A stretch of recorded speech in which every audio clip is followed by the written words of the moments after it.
ଆଜିର ଶିରିଡ଼ି ସାଇ ସନ୍ଦେଶରେ ବାବା କହୁଛନ୍ତି, ମୋ ପିଲାମାନେ, ଆମକୁ ଆମ କର୍ମର ଫଳ ନିଶ୍ଚୟ ମିଳିବ। ସେଥିପାଇଁ କେବେ ବି କାହାର ଖରାପ ବା ଅମଙ୍ଗଳ ଚିନ୍ତା କରିବାନି। ଭଲର ଫଳ ଆଉ ଖରାପର ଫଳ ହିଁ ଖରାପ ହୋଇଥାଏ।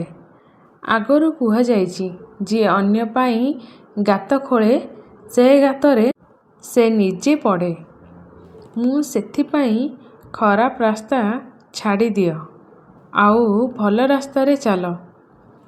ସତ୍ୟର ରାସ୍ତାରେ ଚାଲୁଥିବା ବ୍ୟକ୍ତି ବହୁତ ସମସ୍ୟାର ଅସୁବିଧାର ସାମ୍ନା କରିବାକୁ ପଡ଼େ।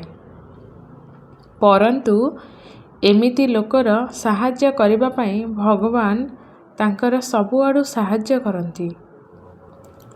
ଅସତ୍ୟର ପଥ ସଦାବେଳେ ସଫଳ ହୋଇନଥାଏ।